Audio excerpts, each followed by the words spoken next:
3 अध्याय को निकालेंगे और पहले पद से लेकर 10 तक पढ़ेंगे और हम पढ़ेंगे। यहोवा परमेश्वर ने जितने बनेले पशु बनाए थे उन सब में सर्प धूर्त था। और उसने स्त्री से कहा, क्या सच है कि परमेश्वर ने कहा कि तुम इस वाटिका के किसी वृक्ष का फल न खाना?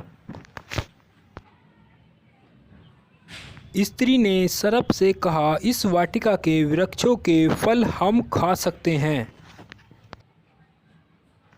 पर जो वृक्ष वाटिका के बीच में है उसके फल के विषय में परमेश्वर ने कहा है कि न तो तुम उसको खाना और न उसको छूना, नहीं तो मर जाओगे। तब सर्प ने स्त्री से कहा, तुम निश्चय न मरोगे, वरन परमेश्वर आप जानता है कि जिस दिन तुम उसका फल खाओगे उसी दिन तुम्हारी आंखें खुल जाएंगी और तुम भले बुरे का ज्ञान पाकर परमेश्वर के तुल्य हो जाओगे। सो जब स्त्री ने देखा कि उस वृक्ष का फल खाने में अच्छा और देखने में मन भाऊ और बुद्धि देने के लिए चाहने योग्य भी है, तब उसने उसमें से तोड़कर खाया और अपने पति को भी दिया और उसने भी खाया। तब उन दोनों की आंखें खुल गईं और उनको मालूम हुआ कि वे नंगे हैं। सो उन्होंने अंजीर के पत्ते जोड़ जोड़ कर लंगोट बना लिए। तब यहोवा परमेश्वर जो दिन के ठंडे समय वाटिका में घूमता था उसका शब्द उनको सुनाई दिया। तब आदम और उसकी पत्नी वाटिका के वृक्ष के बीच यहोवा परमेश्वर से छिप गए। तब यहोवा परमेश्वर ने पुकार कर आदम से पूछा, तू कहाँ है? उसने कहा, मैं तेरा शब्द बारी में सुनकर डर गया, क्योंकि मैं नंगा था इसलिए छिप गया। बस आइए आंखें बंद करेंगे और प्रार्थना में जाएंगे। धन्यवाद हो पिता एक बार फिर से आज के सुंदर समय के लिए मेरे प्यारे प्रभु कि आपने ये बहुमूल्य अवसर दिया है कि हम सभी भाई बहन ऑनलाइन प्रार्थना सभा में आपकी उपस्थिति में हैं प्यारे पिता। और मैं धन्यवाद देना चाहता हूं दिल की गहराई से उन भाई बहनों के लिए भी जिनके पास ये वीडियो पहुंचेगी प्यारे पिता, वो भी तेरी उपस्थिति में तेरे अनुग्रह से तेरी दया में इस वीडियो के माध्यम से हमारे संग आपकी उपस्थिति में हैं। हम दिल की गहराइयों से धन्यवाद करते हैं पिता। धन्यवाद करते हैं उन सुंदर गवाहियों के लिए प्यारे प्रभु जो इन भाई बहनों ने ऑनलाइन प्रार्थना सभा में दी प्यारे प्रभु। आपके नाम को ऊंचा किया क्योंकि प्रेरितों के काम में इस प्रकार लिखा है, यहूदिया से सामरिया तक लोग मेरे गवाह होंगे। प्यारे प्रभु इन गवाहियों के द्वारा आपने स्पष्ट कर दिया है कि आप हर पल हर क्षण हमारे संग रहते हैं और आपका अनुग्रह हम पे बना रहता है। आपकी करुणा आपकी दया के लिए हम दिल की गहराइयों से धन्यवाद करते हैं और धन्यवाद देते हैं उन भाई बहनों के लिए भी जो इस वीडियो के माध्यम से हमारे साथ मिलकर इस वचन को सुनेंगे और आपके नाम को महिमान्वित करेंगे। धन्यवाद करते पिता। मेरे हृदय की प्रार्थना है इन सुनने वालों पर आपकी आशीष हो, इनकी तमाम कठिनाइयों को परेशानियों को दुख तकलीफ को इस वचन के द्वारा आप दूर करें क्योंकि आपका वचन दोधारी तलवार है, सामर्थी है और प्यारे प्रभु गांठ और गूदे को छेदने वाला है। सचमुच प्यारे प्रभु जितने हम जुड़े हैं हर एक को नाम बनाम सहायता करें, आशीष करें, बुद्धि और समझ का आत्मा दें, वचन का प्रकाशन दें, पवित्र आत्मा ही हमें सीखने सिखाने में मदद करे। सब कुछ आपके हाथों में सौंपते हैं। इन गवाहियों के लिए एक बार पुनः धन्यवाद देते हुए इस प्रार्थना को उद्धारकर्ता प्रभु यीशु के नाम से मांगते हैं, आमीन। हालेलुया। अभी अभी परमेश्वर के इस वचन को पढ़ा, लिखा है 10वें पद में, जब परमेश्वर ने आदम को पुकारा तो क्या हुआ? आदम क्या कर गया? डर गया। क्यों डर गया? वो उसका डर का कारण क्या था? कौन बताएगा? वो क्यों डर गया? हाँ, उसने परमेश्वर की आज्ञा को टाल दिया, तोड़ दिया। जब आप और हम सुसमाचार सुनाने के लिए फील्ड में होते हैं, तब हम लोगों को सुसमाचार के माध्यम से बताते हैं, जिस तरह रोमियो 3:23 में लिखा है, सबने पाप किया है और परमेश्वर की महिमा से रहित है। लेकिन बहुत से लोग आपको ऐसे मिल जाएंगे, अपने पापों का अंगीकार और स्वीकार नहीं करते हैं। लेकिन परमेश्वर का वचन यहाँ धर्मशास्त्र में क्या बताता है कि उत्पत्ति 3 अध्याय में कि मनुष्य के पापों की शुरुआत यहां से हुई। पाप भी कई प्रकार की श्रेणियों में आता है। चोरी करना, हत्या करना, आज्ञा ना मानना, विधियों को तोड़ना, उसके नियमों का उल्लंघन करना, ये सब पाप की श्रेणी में। चोरी, हत्या, डकैती, बलात्कार, झूठ बोलना, तरह तरह की बातों को हम इसमें सम्मिलित कर सकते हैं पाप में। आदम इसलिए डर गया परमेश्वर की आवाज को सुनकर, क्योंकि जो परमेश्वर ने उसे आज्ञा दी थी कि उस वाटिका में रहकर इस वाटिका के फल को तू खाना, लेकिन इस फल को मत खाना। हालेलुया। आज हम सीखेंगे किस तरह शैतान हमको हमारे आत्मिक जीवन से हटा देता है, हमारे मार्ग से भटका देता है। आज नौजवानों के साथ इसी प्रकार से हो रहा, जैसे अदम की वाटिका में आदम और हव्वा के साथ हुआ। परमेश्वर का वचन साफ बताता है, जब परमेश्वर ने सृष्टि की सारी रचना कर दी तो उसमें सबसे धूर्त किसको बताया? सर्प को बताया। सबसे धूर्त यानी सबसे गलत चीज परमेश्वर ने रियलाइज करी कि ये है जो मैंने बना दी है। हालेलुया।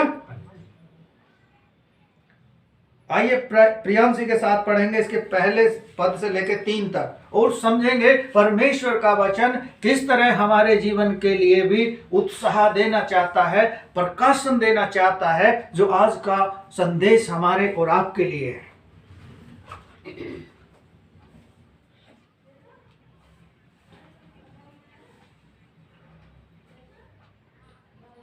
हाँ, क्या कह रहा है परमेश्वर का वचन?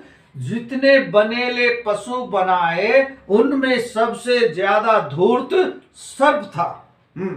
आगे।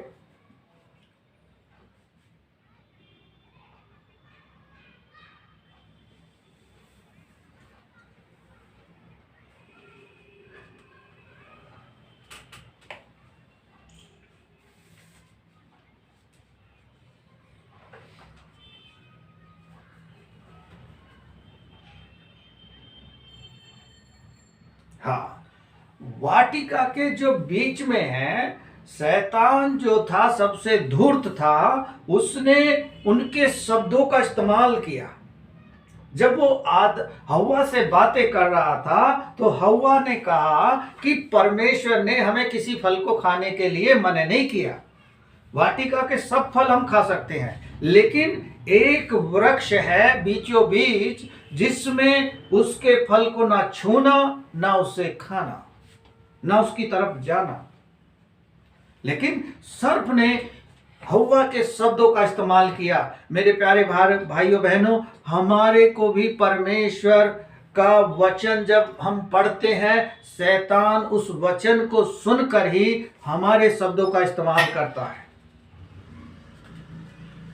ध्यान रखें आप अपने आत्मिक जीवन में, जब हमारे जीवन में परीक्षा आएगी तो शैतान हमारी परीक्षा हमारे शब्दों से और वचन के द्वारा लेगा।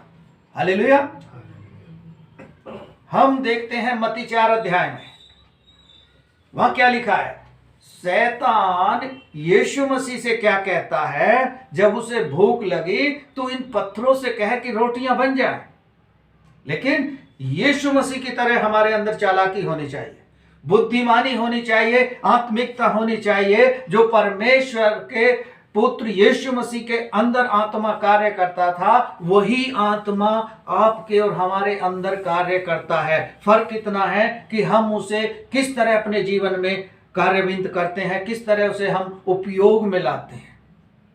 यीशु मसीह ने उस समय क्या जवाब दिया शैतान को? मनुष्य केवल रोटी से ही नहीं जीवित रहेगा, परमेश्वर के मुख से निकलने वाले उन वचनों से भी जीवित रहेगा। हालेलुया। यही कारण है कि जब आप और हम उपवास में होते हैं, जब हमें भूख लगती है, तो उस समय हमें परमेश्वर के वचन को ग्रहण करना चाहिए। वही हमारी आत्मिक भोजन है, वही हमारी आत्मिक खुराक है। हम शरीर के लिए सब कुछ करते हैं, नहाते हैं, धोते हैं, अपने आप को तैयार करते हैं, अच्छे वस्त्र पहनाते हैं। क्या हम आत्मिक जीवन के लिए भी सुबह, शाम, दोपहर जब हमें वक्त मिल रहा है, क्या परमेश्वर के वचन को ग्रहण कर रहे हैं?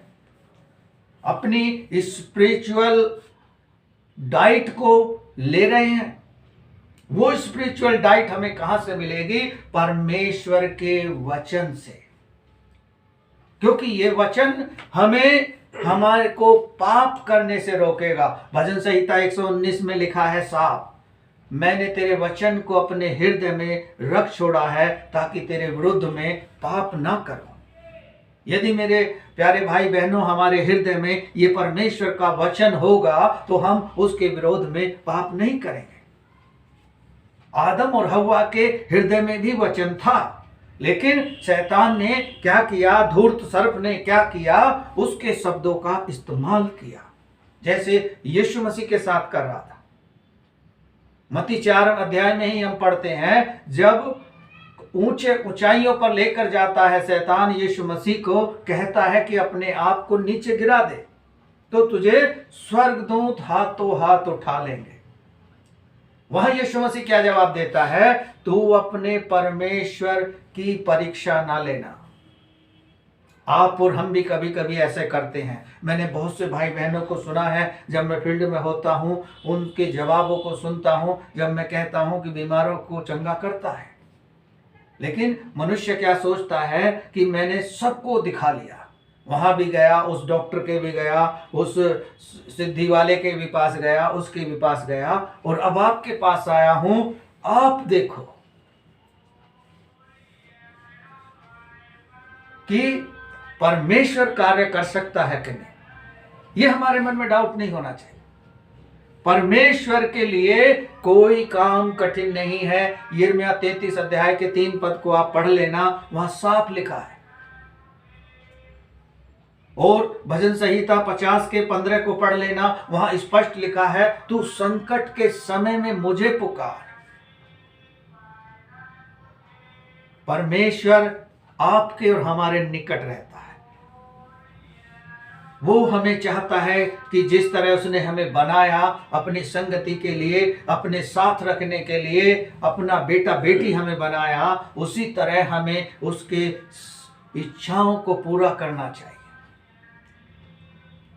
मत्ती 6 अध्याय में हम प्रभु की प्रार्थना को पढ़ते हैं, वहां क्या लिखा है? जैसे तेरी इच्छा स्वर्ग में पूरी होती है, पृथ्वी पर भी पूरी हो। लेकिन क्या आप और हम ऐसी प्रार्थना कर रहे हैं? प्रभु की इच्छा स्वर्ग में तो पूरी हो रही है, लेकिन पृथ्वी पर भी पूरी होनी चाहिए। और यदि परमेश्वर के वचन को आप और हम पढ़ रहे हैं लगातार, तो हमें पता है कि इन दिनों संसार में जो हो रहा है, परमेश्वर के वचन के अनुसार हो रहा है, according to the word of God inwardly. इस संसार में वही हो रहा है और अंत निकट है। इसलिए परमेश्वर का वचन क्या कहता है? जो धूर्त है वो धूर्त ही बना रहेगा, जो धर्मी है वो धर्मी ही बना रहेगा, जो अधर्म कर रहा है वो अधर्म करता ही रहेगा, क्योंकि परमेश्वर दंड देने के लिए इस समय आ रहा है। हालेलुया। इसलिए हव्वा ने उस धूर्त सर्प से क्या कहा कि परमेश्वर ने हमें मना नहीं किया। उसने कहा सब फल खा सकते हो, लेकिन एक वृक्ष है। यही वो धूर्त सर्प हव्वा से कहलवाना चाहता था कि एक चीज है जो परमेश्वर ने मना की है, उन्हीं का वो दुरुपयोग करना चाहता था और उसने किया। आगे पढ़ेंगे कोमल के साथ 3 से आगे।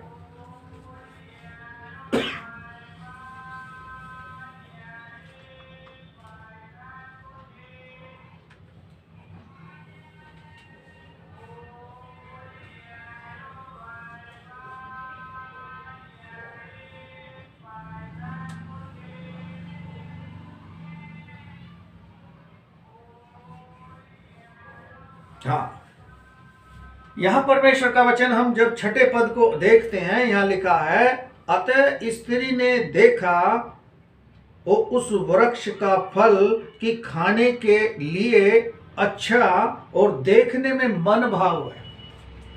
इससे पहले धूर्त सर्प ने कह दिया था कि तुम इस फल को खाओगे तो निश्चय ना मरोगे, लेकिन संसारिक रूप से वो तो मरे नहीं, लेकिन आत्मिकता को धूर्त सर्प ने उनकी दोनों की को नष्ट कर दिया। इसी प्रकार प्यारे भाइयों बहनों, शैतान हमारे और आपके जीवन में भी आता है आत्मिकता को नष्ट करने के लिए। यूहन्ना 10 अध्याय को आप पढ़ लेना, वहां लिखा है चोर चोरी करने आता है, माल देने के लिए नहीं आता है। उसी प्रकार ये धूर्त सर्प था, वो हमारे और आपके जीवन में भी ऐसे ही आता है। जब हम शादी विवाहों में होते हैं या अन्य पार्टियों में होते हैं या अपने रिश्तेदारों में होते हैं, लोग हमसे इसी तरह धूर्त सर्प के समान सवाल करते हैं। जस्ट एग्जाम्पल के लिए मैं बताता हूं। लोग कहते हैं आपने क्या किया है, धर्म बदल लिया है, आप ऐसी जगह जाने लगे हो कि आपका तो हिसाब किताब ही बदल गया है। क्योंकि वो आपके शब्दों में से आपका इस्तेमाल करना चाहते हैं, आपकी आत्मिकता को, आपकी स्पिरिचुअलिटी को नष्ट करना चाहते हैं। यही धूर्त सर्प का लक्ष्य था, और उस लक्ष्य को पाने में सहायता आप और हम ही कर देते हैं। एक एग्जाम्पल और मैं देता हूं। जो नौजवान भाई बहन जॉब मांगते हैं परमेश्वर से, अच्छी बात है, मैं भी चाहता हूं हर एक भाई बहन जॉब करे, अपनी उन्नति करे, अपने परिवार की करे।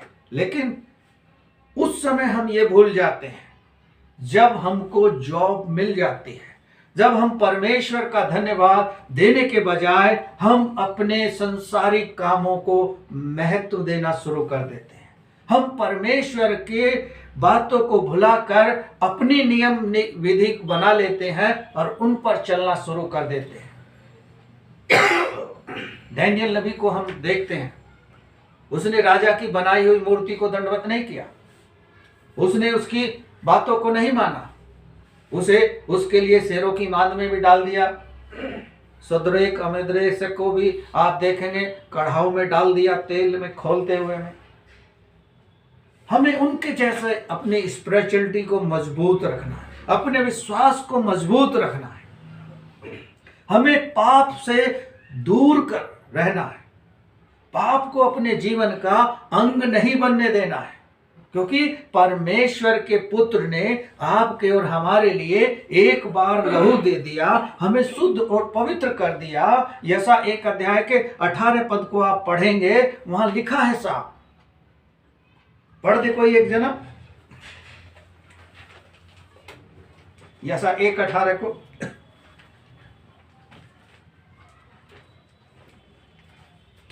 वहां पाप के विषय में लिखा है।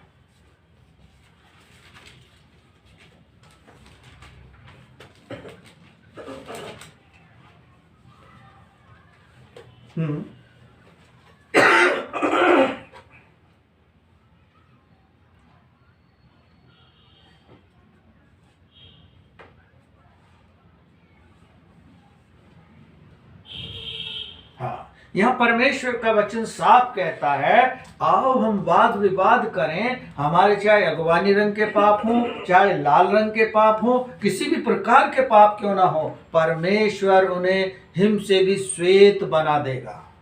और भजन संहिता 51 में भी लिखा है, हे परमेश्वर तुम मुझे अपनी जूफा से धो के शुद्ध और पवित्र कर, ताकि मैं हिम से भी श्वेत बन जाऊं। जब हमने पापों को अपनों को अंगीकार कर लिया, फिर हमको इस ऐसे धूर्त सर्प के समान हमें बहकाए में नहीं आना। हमारा टारगेट है परमेश्वर की ओर देखना है। आज का भजन संहिता हमने क्या पढ़ा, मैं अपनी आंखें कहां लगाऊंगा, सियोन पर्वत की ओर लगाऊंगा। हमें सहायता केवल वहीं से मिलेगी, परमेश्वर से मिलेगी। हालेलुया। इसलिए जब शैतान और हव्वा आपस में बात कर रहे हैं, तो हव्वा से शैतान कह रहा है, धूर्त सर्प कह रहा है कि तुम निश्चय ना मरोगे इस फल को खाओगे, बल्कि इस फल को खाकर तुम्हें ज्ञान प्राप्त हो जाएगा। वहीं पे हवा चूक गई और उसे लगा कि ये सही कह रहा है, हमें ज्ञान प्राप्त हो जाएगा। लेकिन धूर्त सर्प का लक्ष्य था कि उस आत्मिकता को नष्ट करे।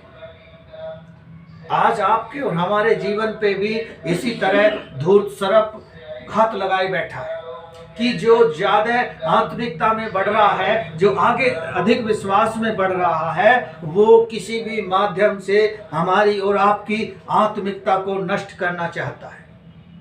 लेकिन परमेश्वर हमारी आत्मिकता को बचाए रखना चाहता है। रोमियो 12 अध्याय में लिखा है साफ, हे मेरे भाइयों, मैं तुम्हें परमेश्वर की दया स्मरण दिलाकर विनती करता हूं कि अपने आप को जीवता और भावता सिद्ध रूपी बलिदान करके परमेश्वर के सम्मुख चढ़ाओ।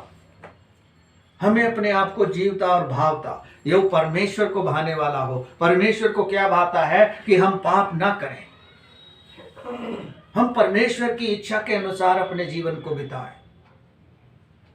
वो हमारे विश्वास को जानता है, वो हम पर भरोसा रखता है, हमें भी उस पर भरोसा रखना है। आप भजन संहिता को पढ़ते होंगे, उसमें भरोसे के विषय में बहुत सी बातें लिखी हैं। राजा दाऊद हमेशा भरोसा रखता था परमेश्वर। जब कालिका नाम की गुफा में वो छुपा था, तब वहां हम देखते हैं बाहर साहुल खड़ा था अपने बेटे के साथ उसकी हत्या के लिए, लेकिन दाऊद भरोसा रखता है परमेश्वर पे, उस समय भी भरोसा रखता है। और भजन संहिता 34 में क्या कहता है, मैं हर समय यहोवा को धन्य कहा करूंगा। मेरे प्यारे भाइयों बहनों, हमें हर पल हर क्षण परमेश्वर को धन्यवाद देना चाहिए, जिसने हमें इस संसार में जीवित रखा है, इस संसार में हमें सुरक्षित रखा है, इस संसार में हमें महामारी और बीमारियों से बचा के रखा है, और हमारे साथ साथ हमारे प्रियजनों को भी बचाता है। जहां हम रहते हैं उन्हें भी बचाता है। सदोम और अमोरा के बारे में आपने पढ़ा होगा। वहां अब्राहम अपने भतीजे लूत को बचाने के लिए और उनके साथ साथ और लोगों को बचाने के लिए भी परमेश्वर से वाद विवाद करता है। क्या आप और हम अपने परिवार को, अपने प्रियजनों को, अपने रिश्तेदारों को, अपने आस पड़ोसियों को बचाने के लिए क्या ये प्रयास या क्या ये वाद विवाद परमेश्वर से करते हैं?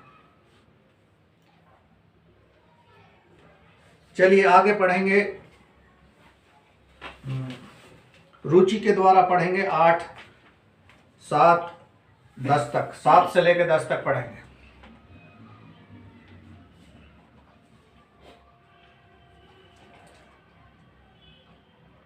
उत्पत्ति में आ जाएं वापस, जल्दी पढ़ो।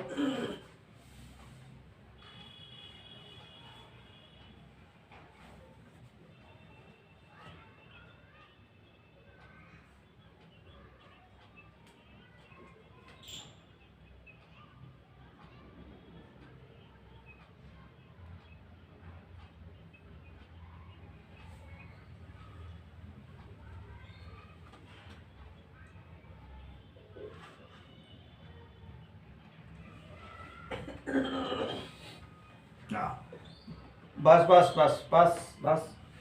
क्यों छिप गए? क्योंकि उन्होंने परमेश्वर की आज्ञा को तोड़ दिया, उस धूर्त सर्प के कहने में आकर उस फल को खा लिया।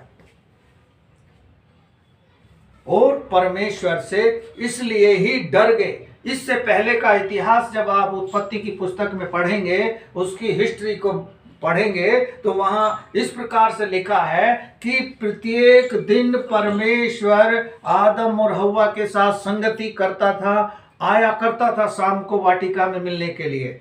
उससे पहले भी परमेश्वर ने आवाज लगाई होगी आदम और हव्वा को, और एक गीत भी हम गाते हैं, हे आदम तू कहाँ है। तो परमेश्वर से उससे पहले ना डरकर जब धूर्त सर्प के कहने में आके उस आज्ञा को तोड़ दिया और पाप में गिर गए, तो वो डर गए। उस पाप के कारण वो परमेश्वर से डरे, उसकी उपस्थिति में आने से डरे। आप और हम भी, हम देखते हैं जब कोई गलती कर देते हैं, एक संडे चर्च ना जाकर, एक संडे हम कोई भी परमेश्वर की उपस्थिति से दूर रहकर प्रार्थना ना करके, तो हमें अगले समय में डर लगता है। जो लगातार संडे प्रार्थना में आते हैं, जब वो बीच में आना बंद कर देते हैं तो फिर उन्हें डर लगता है कि अब के जब जाएंगे या कभी सामना होगा तो पास्टर जरूर पूछेगा कि संडे में कहाँ थे। बहुत से भाई बहन इसी चीज से बचने के लिए कि पास्टर हमसे कोई सवाल ना करे, पास्टर हमसे कुछ पूछे ना, हम अपनी ही चाल चलते रहें।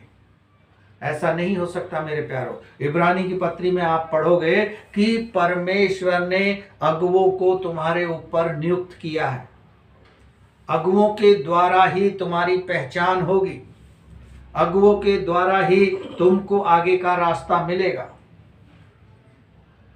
यदि हम पुराने नियम का अध्ययन करेंगे, लिखा है कि जितने भी पुराने लीडर थे उनके द्वारा ही परमेश्वर ने काम किया।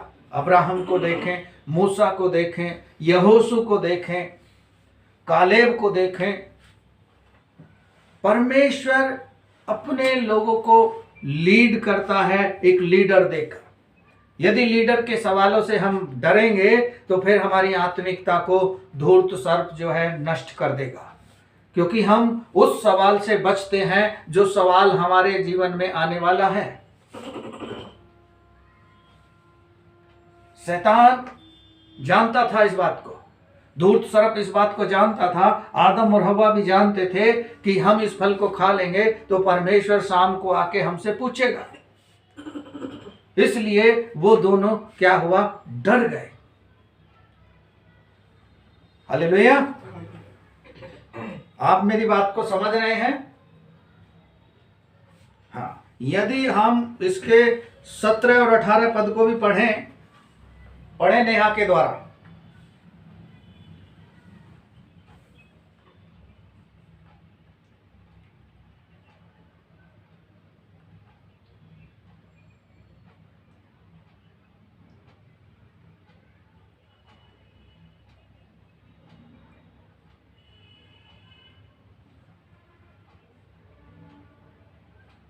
हाँ,